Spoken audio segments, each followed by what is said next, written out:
Thanks to Shopify for supporting Future Hindsight. Shopify is a platform designed for anyone to sell anywhere, giving entrepreneurs like us the resources once reserved for big business.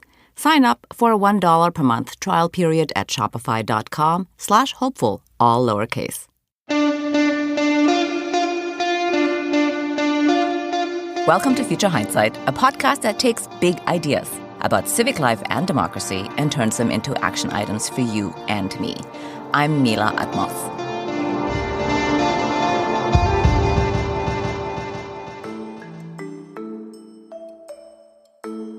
It's 2024, and the future of America is in your hands.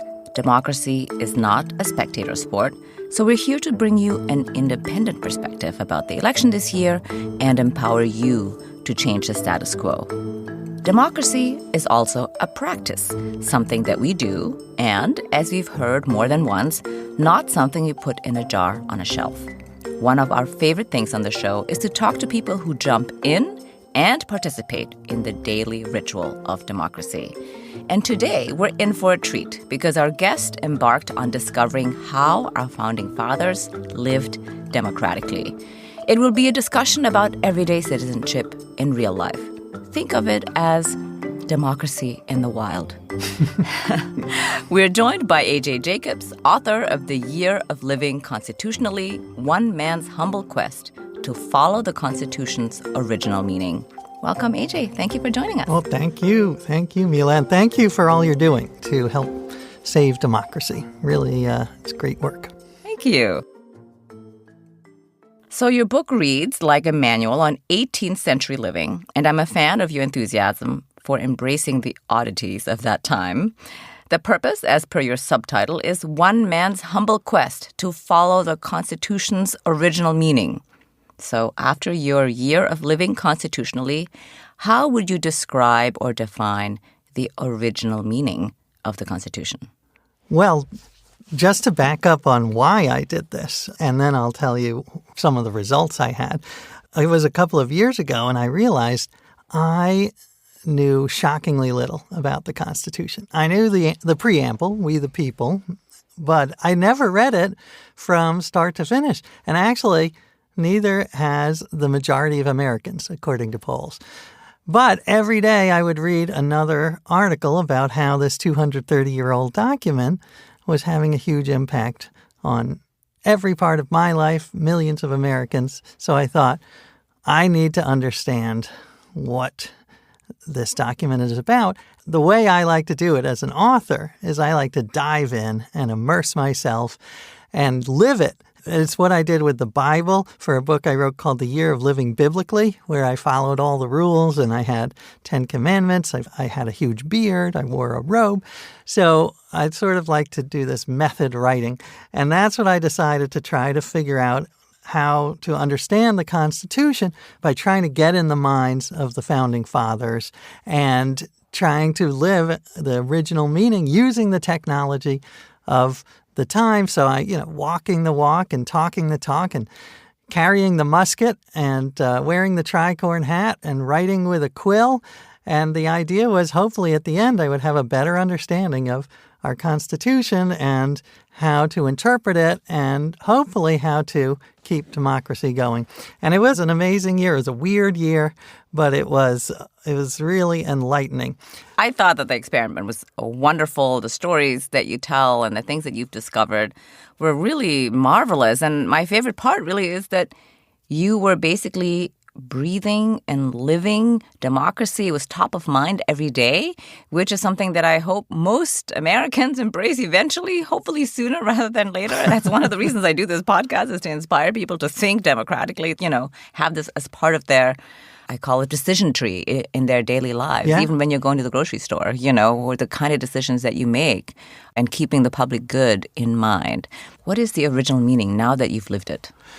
Well, the original meaning, according to the many scholars I talked to and all the research I did and all the living, the original meaning is quite different than the way we see the Constitution today. So there were many surprising parts. For instance, the one you just mentioned, their conception of rights in the 18th century was quite different than ours. rights were not absolute trump cards and conversation stoppers. Instead, you had natural rights, but once you entered into society, you also had to balance those rights against the common good, which was why even the free speech was much more constrained back then. States had blasphemy laws, and there were laws against cursing, and John Adams had the Sedition Act. I am a fan of much broader free speech than was available in the 1790s, but it is interesting to see how different life was. And so it's also a bit of a cautionary tale when we say, let's go back to the original meaning. My feeling is, yes, let's look at the original meaning. That is crucial. But also let's balance it with other considerations like the consequences and what the Supreme Court has said in the past decades. Stare decisis is the name. And it gave me a much more balanced view of how we should interpret the Constitution. And balance is a very American founding fathers idea. Balance of powers, for instance. Yeah. Well, let's talk about that because, of course, there's a debate about originalism and living constitutionalism. And just now you were talking about balance. So I know that between these two strands of extremes, there are lots of varieties. Yes. There's not just one kind of originalism and one kind of living constitutionalism. But I'm really curious about is when you were living constitutionally, how did these interpretations work in practice? Did it give you a sense of this is a consistently practical idea that we can live every day? Is it more originalism? Is it more living constitutionalism? Is it somewhere in between? What did you find? Well, it's a great question, and it was one of the main themes of my book. I'm sure your listeners know mostly, but originalism says that the original meaning of the Constitution at the time it was ratified is the most important thing when interpreting the Constitution. Living constitutionalism says, no, we have to take into account the original meaning, but we have to look at the consequences. And just to give you an example, the 14th Amendment was ratified in the 1860s, and the ratifiers were not thinking, when they said equal protection under the law, they were not thinking of gay marriage. A true hardcore originalist like Clarence Thomas would say, the 14th Amendment has nothing to say about gay marriage or even gender equality because they were not thinking about that when they signed it. As opposed to a living constitutionalist who would say, actually, no, the meaning has to evolve as society evolves. Now, I sort of took originalism to its extreme and only used the technology of the time, which is farther than any originalist would do. I just wanted to see if you are the strictest originalist you can ever imagine, then what would that look like? For my Second Amendment rights, I carried a musket because that was the gun at the time the Second Amendment was ratified. And the First Amendment, I swore off social media and I wrote with a quill pen and handed out pamphlets because that's the way the First Amendment was expressed. And in the end, I did get a better understanding of originalism and why you would be an originalist, because otherwise you say, well, if you're not stuck to the text, people can do whatever they want. Judges can rule willy-nilly based on their own beliefs. So I understand that, but I also think that it is too constraining and that the world has changed too much and that we do need more flexibility.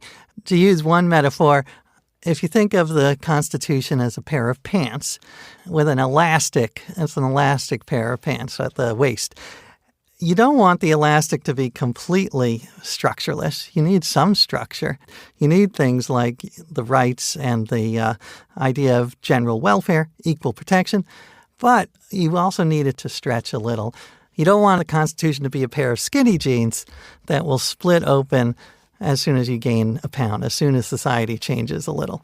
So it is a balance. Yeah, well said. So we also know that the Constitution is a framework for people who have differing views to have constructive discourse.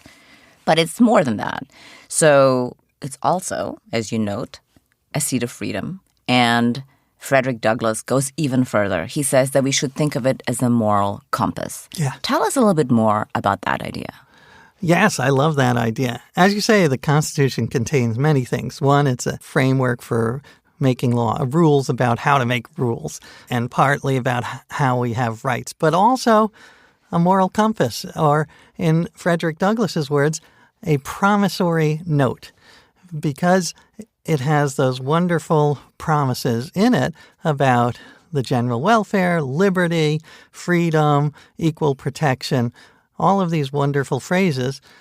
However, as Frederick Douglass knew so well, America did not live up to those phrases. So his take was, don't burn the Constitution, which is what another abolitionist named William Lloyd Garrison literally did. He said, the Constitution is a pact with the devil. And he burned it. He was a showman. He burned it on stage. And at first, Frederick Douglass was on his side and said, yeah, it is a pact with the devil. But at some point in the 1850s, Frederick Douglass said, no, let's reframe it and say, there are great parts in the Constitution. It's just that America does not live up to them, and that we have to hold America to that promise of equality. It's such a resonant theme that Martin Luther King talked about the Constitution as a promissory note. Obama gave a wonderful speech about race where he said the answer to the flaws of the Constitution lie in the Constitution itself, that you have to hold it to its best parts.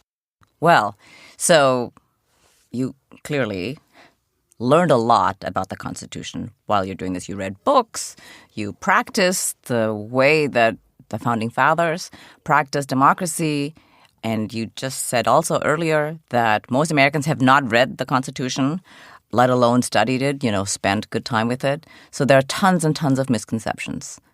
What's your hot take on the Constitution? Well, it's interesting you bring up hot takes, because I believe there are many things about the 18th century that are terrible. It was a sexist, racist, homophobic, dirty, smelly, dangerous time. On the other hand, there are aspects of the 18th century that I feel are worth reviving. And one of them is the idea of the Founding Fathers that they did not like hot takes. They wanted cold takes. They hated the idea. They would hate social media because it's so reactive. You don't have time to think. So I actually wrote most of the book, and I wrote my letters with a quill, with actual ink. It changed the way I thought, because you couldn't immediately get angry and press send. You had to take out the quill, you had to get out the ink, you had to think, and then you had to send it off.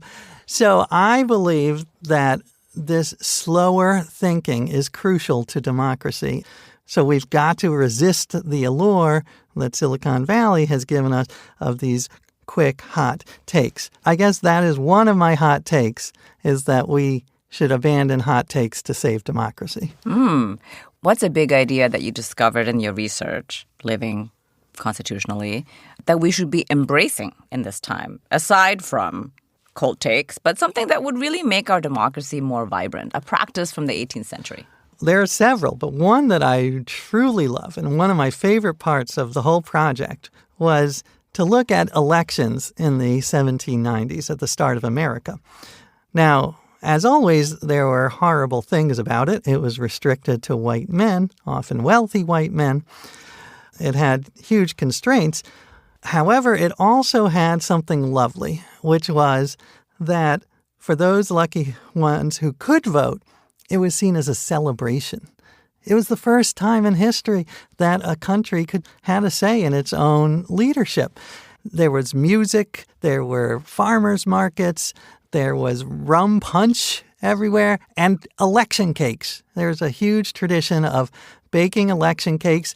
They were made with cloves and figs, so it may not be to our taste, but the idea of celebrating democracy was so meaningful to me that I started a movement. Let's get back the election cake to remind people democracy is sweet. That was sort of the catchphrase, democracy is sweet. I used Facebook, which was not 18th century, I'm sorry, but I got people in all 50 states to bake election cakes for the 2023 elections in November and hand them out. And it was just so touching because people were so despairing of the state of democracy. And this was just one little positive action that you could take. And it's not going to save democracy alone. We need to fix so much, like the way that voters are registered and gerrymandering. But it was still a little action, and people went all out. So the Georgia bakers made it with peaches, and the Michigan bakers made it with cherries. Cherries are apparently big in Michigan. And every state participated, and I just got such lovely feedback, and it gave me hope. Yeah, that's a great story. I love that you were able to get people to bake cakes in all 50 states. Tell us a little bit more about your interactions of handing out cake near the polling stations. Yes, I live in New York on the Upper West Side, and I had a couple of different cakes. One did have the cloves, and one was actually with the words of the preamble on top of the cake, so it looked like the Constitution, so people were literally eating democracy. Some people who are saying, whatever you're selling, I don't want it. Right. And I said, this is nonpartisan. I'm trying to celebrate democracy. And most people, 95% of people, they would take the cake and they would say to me, I've been so depressed about the state of politics, and this is such a nice reminder. I just love that. I can't take credit because, it was an idea from the 1700s. I think the idea of making it celebratory is crucial to us restoring our faith in democracy. Yeah, totally agree. We're taking a short break, and we'll be back with AJ in just a moment. But first, Mario and Luigi, Shaggy and Scooby, what about the perfect duo when it comes to growing your business? That's you and Shopify. Shopify is a global commerce platform that helps you sell at every stage of your business. From the launch your online shop stage to the first real-life store stage, all the way to the did we just hit 1 million orders stage? Shopify is there to help you grow. Whether you're vending vintage vests or selling super soft socks, Shopify helps you sell everywhere. You heard that right. From their all-in-one e-commerce platform to their in-person POS system, wherever and whatever you're selling, Shopify has got you covered. Shopify also helps you turn browsers into buyers with the internet's best converting checkout, 36% better on average compared to other leading commerce platforms. Sell more with less effort thanks to Shopify Magic, your AI-powered all-star. Shopify powers 10% of all e-commerce in the U.S. It's the global force behind Rothy's, Brooklinen, and Allbirds, and millions of other entrepreneurs of every size across 175 countries. Plus, Shopify's award-winning help is there to support your success every step of the way. Because businesses that grow with Shopify. No matter how big you want to grow, Shopify gives you everything you need to take control and take your business to the next level. And that is what I love about Shopify. Sign up for a $1 per month trial period at shopify.com/hopeful, all lowercase. Go to shopify.com/hopeful now to grow your business no matter what stage you're in. Shopify.com/hopeful. We also want to share about a podcast we think you'll enjoy called Make Me Smart. AI is making waves in every field it touches. President Biden is now on TikTok, and the election draws closer each day. With so much going on in the world, it is hard to keep up with it all, let me tell you. Hi, I'm Kai Rizdal, the co-host of Make Me Smart. It's a podcast from Marketplace. And every weekday, Kimberly Adams and I break down the latest in business and the economy with short daily episodes to make it easy for you to stay in the know. Listen to Make Me Smart wherever you get your podcasts.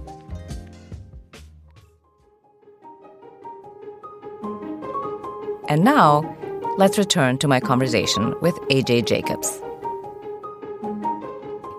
So you floated tons of ideas, which is to say not your own ideas. You brought all the ideas that you discovered in this project and So many are so amazing that I had never heard of. But before we get there, you have an idea for a 28th Amendment.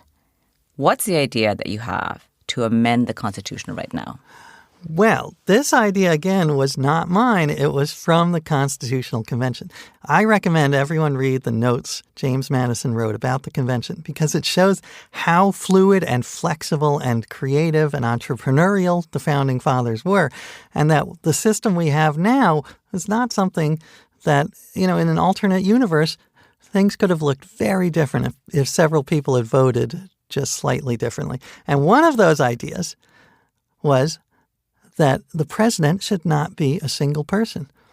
When James Wilson, the Pennsylvania delegate, said, I think the executive office should be a single president, several of the delegates said, are you insane? We just fought a bloody war to get rid of a monarch. Why do we want this, what they called the fetus of monarchy, where one person will inevitably try to gain more and more power?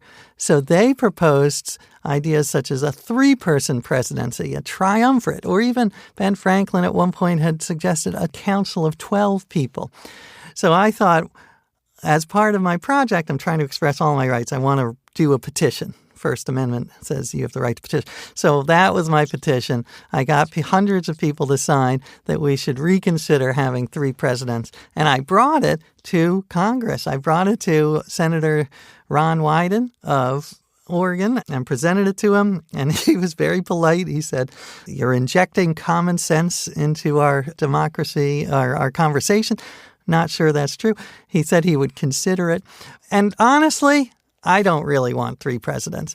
The point of it was to say we have a problem that this fetus of monarchy has actually become true. The president has way too much power in war-making power, in foreign trade, in all sorts of areas. It's not what the Founding Fathers envisioned. They thought Congress was the number one. That was the first article, Congress.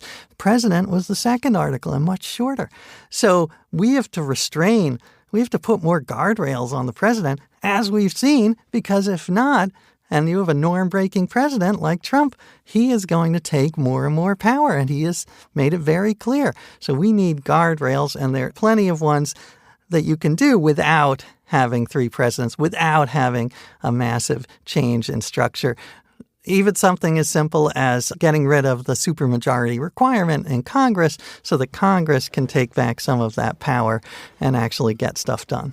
Yeah. I mean, I think this is one of the big things that I learned in doing this podcast is that Congress needs to reclaim its old power that it used to have. Exactly. And I think people just don't realize how things have changed because, we're living in the soup every day. So we don't, and nobody reads the Constitution and nobody really is interested in knowing except for reading the hot takes. Right. And just to follow up on that, I spent a lot of time reading 18th century newspapers and it was all about the Congress. That was the front page, was the Congress. And when they changed the names from, for instance, there was a dance called the King's Minuet. They changed it to the Congress Minuet, or King Street became Congress Street. Congress was really considered, that was the heart of democracy. Yeah.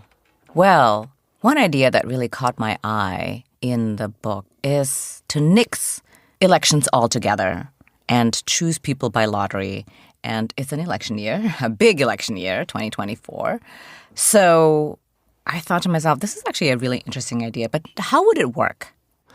Yes, this is an idea. Again, I didn't come up with it. It's been floated around. Adam Grant, the psychologist, wrote an interesting op-ed in the New York Times about it. It sounds crazy undemocratic. No one votes. But what happens is you qualify. You have to qualify some sort of exam that says you know enough about civics. And then it's a lottery. And it's like the way you select for jury duty. It is called sortition. It did happen in ancient Greece. There was a bit of sortition. Now, if you take this to the extreme, like everyone would be chosen. The president would be chosen by lottery. Congress chosen by lottery. I think we are not ready for that. That would be a radical change. I do think that it would be interesting to start small, say maybe 2 members of a city council can be chosen by lottery, and then see how that goes, and then build it out from there if it actually works. But the idea is it's more democratic because you don't have people who can buy their way into office. You also don't necessarily have people who are narcissists and power mongers who want the office. So it certainly has its drawbacks. It's complicated, and you might get someone who just knows nothing.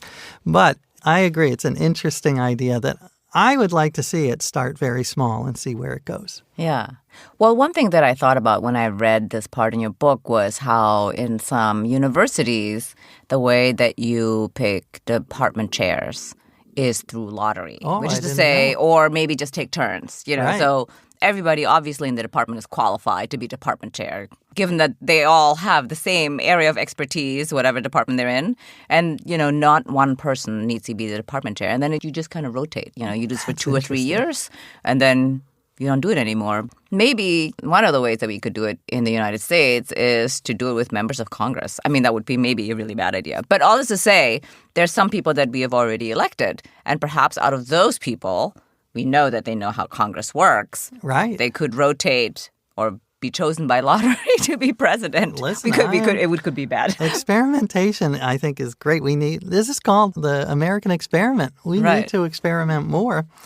And by the way, Switzerland has an executive council of 7 people, and they rotate who is the head. And it's pretty much a figurehead.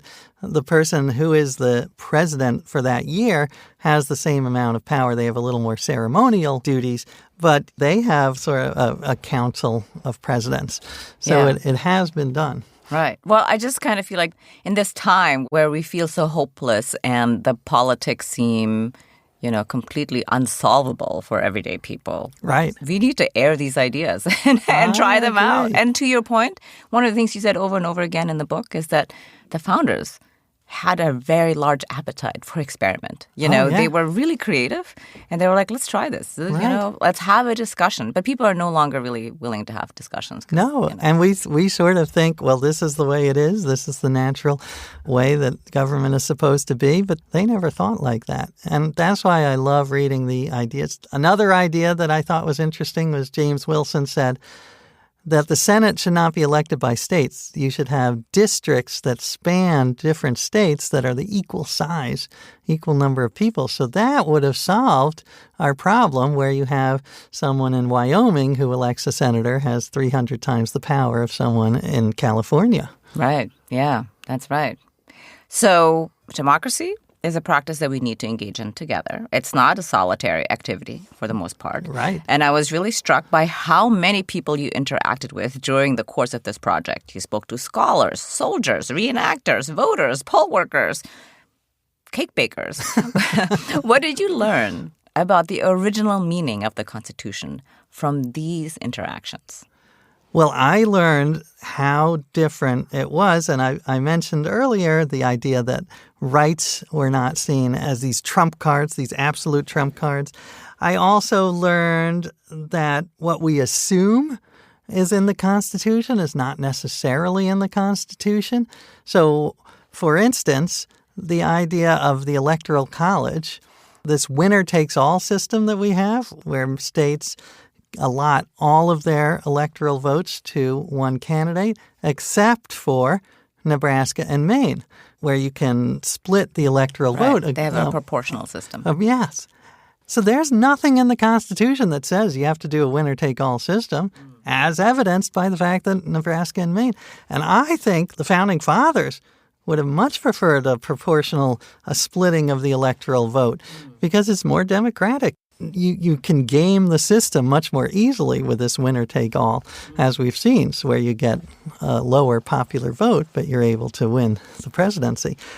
So that is just an example of something everyone assumes is, oh, well, that's the way it's always been done. But no, same with the supermajority, this idea that you need 60 senators to pass any major legislation, not in the Constitution. And there's a lot of evidence that the Founding Fathers would have found this horrible. In fact, James Madison wrote a letter later in his life when this idea was starting to catch on.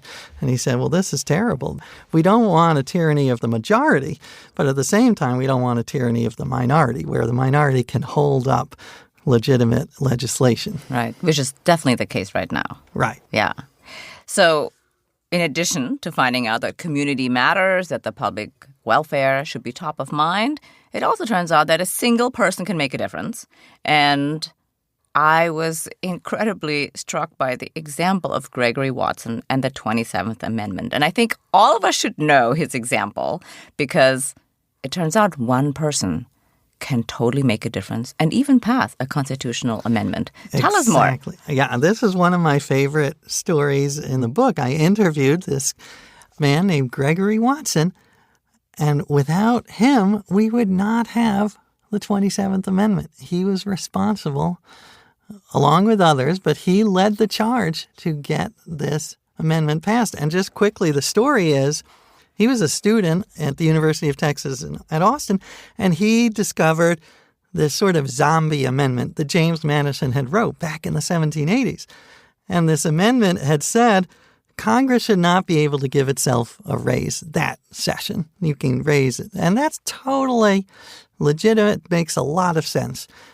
He also discovered it had never been passed because you need 3/4 of the state legislatures to approve it. And they didn't get 3/4 of those 13 colonies.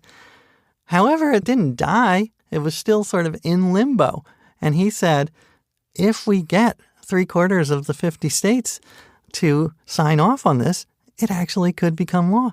This was back in the late 80s, early 90s, so he wrote hundreds of letters to state legislatures. He convinced someone in Maine to take it on. The Maine legislature voted for it, and that set off a domino effect. And by the end, he got 3/4 of the states to ratify the 27th Amendment, saying Congress cannot give itself a raise. And it's amazing. He is one man. And on the one hand, you need a community to do things. You need cooperation is the heart of our democracy. But seemingly paradoxically, you can also have one person have a huge impact. So I just find it inspiring. I have a few other examples in the book of single people who made huge impacts, including this woman named Feb Burr, who is the mother of I believe it's a Tennessee legislature when the 19th Amendment needed to be ratified. Just to remind the listener, what is the 19th Amendment? That is the right of women to vote.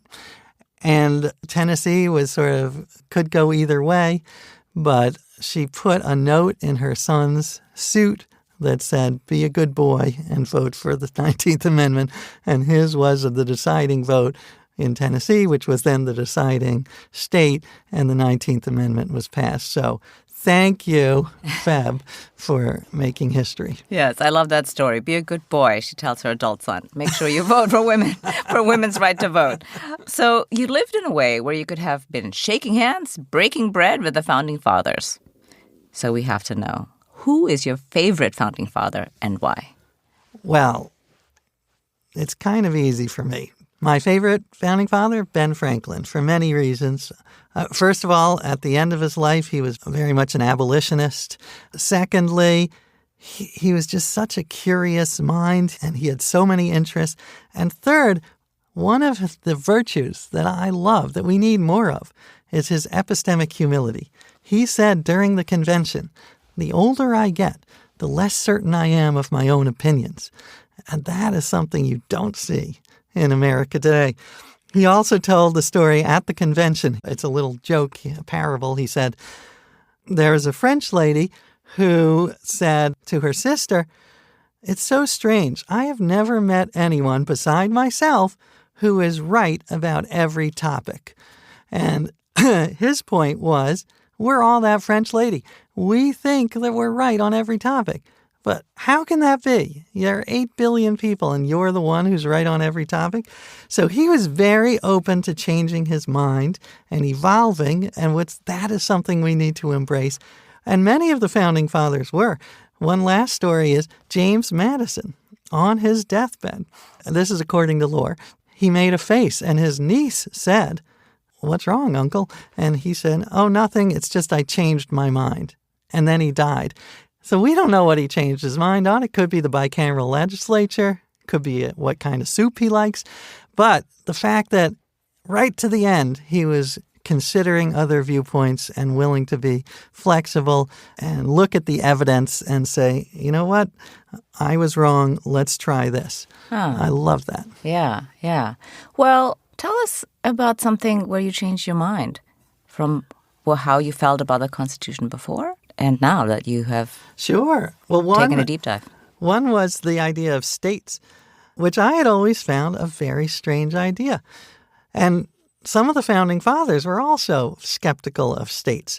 Alexander Hamilton, at one point during the Constitution, he said, let's just get rid of states. Like, you can't serve two masters. Why should there be a government and then another government? He later said that he was misinterpreted.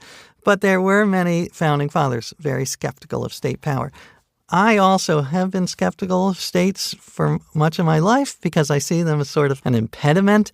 State rights are often used to block civil rights, for instance. But I talked to these great constitutional scholars from all over the political spectrum, and I see now that if done properly, states can be a benefit to democracy because they could be what Justice Brandeis called the laboratories of democracy, where you try something out in a state, and then if it works, then go national. So, for instance, the Maine and Nebraska way of doing the Electoral College, let's use that national. I mean, Obamacare was inspired by this Massachusetts healthcare law.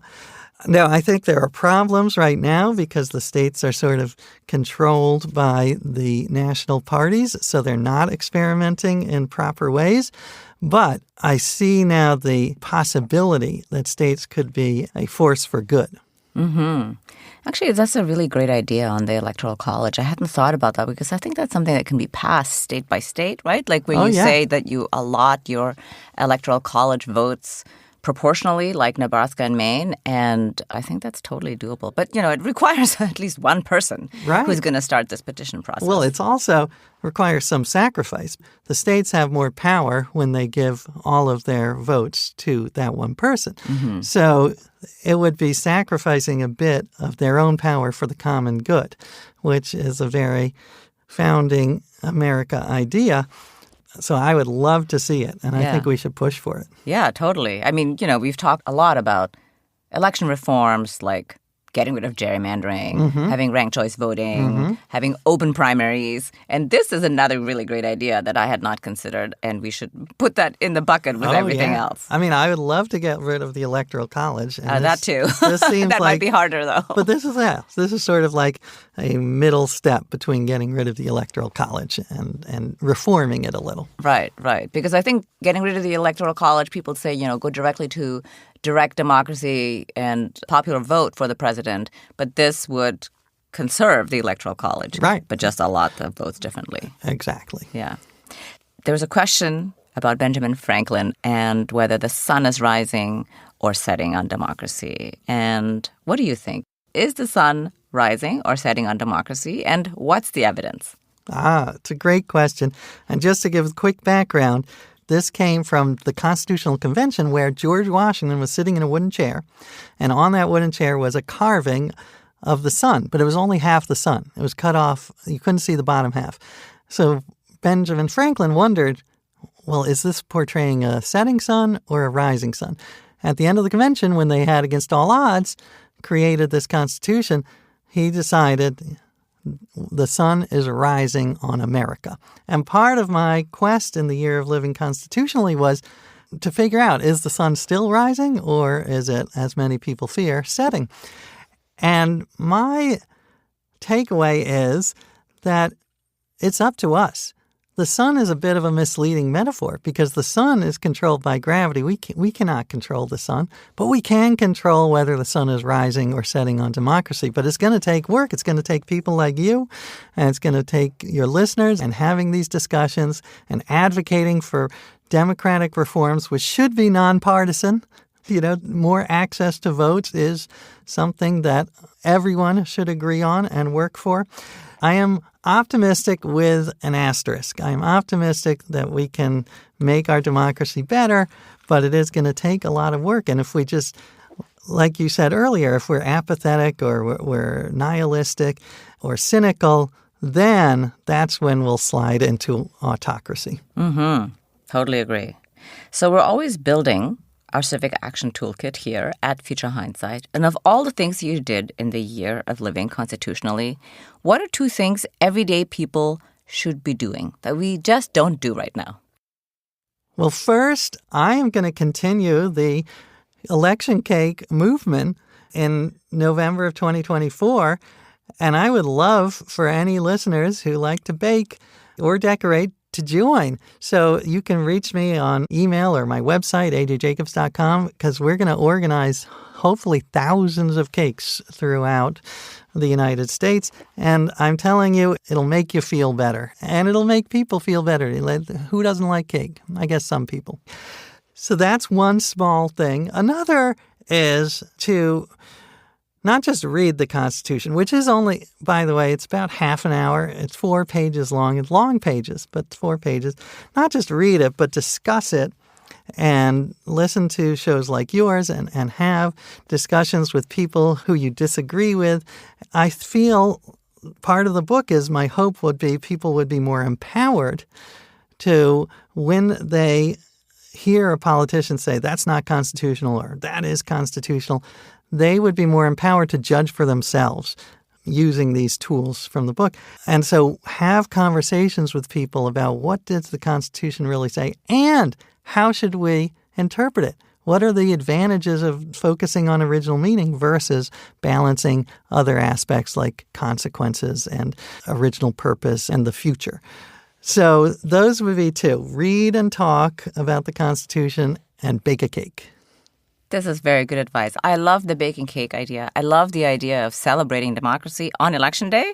I think that's very powerful. I think you cited a study, actually, that showed that election turnout increased by 7% if there was cake. Right. Yes. Well, it was by some Yale political scientists, and they took this idea of the festival aspect, and they recreated some festivals in different states, and it increased turnout. And Australia has, I believe they call it the democracy sausage. They do barbecues on Election Day. So it has some precedence. And yeah, if you like to bake a cake. I would love to have you, Mila, be one of our bakers. Yeah. Well, I think the idea is not only to bake the cake, but to stand outside of the polling station and give out the cake. Exactly. Well, and also, even if it's not the polling state, it could be your work, could be your neighborhood. It's just anyone getting people involved and reminding them that democracy is sweet. Yeah. So, last question. Looking into the future, what makes you hopeful? What makes me hopeful is the creativity and flexibility of America and how it's in its DNA and how these founders were very creative and flexible. And I believe we still are incredibly creative and flexible in, say, technology. And we've lost a little of that creativity and flexibility in politics. But I believe it's still there in our DNA. So that makes me hopeful we can recapture that and continue to have a much healthier democracy than we have now. Yeah, totally agree. Totally agree. I do think that we are flexible. I think Americans are incredibly creative. I think they are, by and large, hopeful, optimistic people. I think if we are just embracing the process, right. Thinking democratically, actually reading the Constitution ourselves, like you said, and having the kind of discourse around the Constitution and democracy after we have bolstered our own knowledge, I think would be incredible. It would change who we are as a polity. Huzzah is what I say. Huzzah, that's it. Thank you very much for joining me on Future Hindsight. It was really a pleasure to have you on the show. Thank you, Mila. It was a joy. A.J. Jacobs is the author of The Year of Living Constitutionally, One Man's Humble Quest to Follow the Constitution's Original Meaning. Next week on Future Hindsight, we're joined by Alyssa Quart. She's the executive director of the Economic Hardship Reporting Project and is the author of several books. Her most recent is Bootstrapped, Liberating Ourselves from the American Dream. telling a different story about poverty or financial instability is actually a form of fighting disinformation, because the original disinformation narrative is the story that we can do this all on our own, that all we have to do is hard work and being kind of impervious and incredibly individualistic and self-sufficient, and we will make it. That's next time on Future Hindsight. And before I go, first of all, thanks so much for listening. If you like this episode, you'll love what we have in store. Be sure to hit that follow button on Apple Podcasts or the subscribe button on your favorite podcast app so you'll catch all of our upcoming episodes. Thank you. Oh, and please leave us a rating and a review on Apple Podcasts. It seems like a small thing, but it can make a huge difference for an independent show like ours. It's the main way other people can find out about the show. We really appreciate your help. Thank you. This episode was produced by Zach Travis and me. Until next time, stay engaged.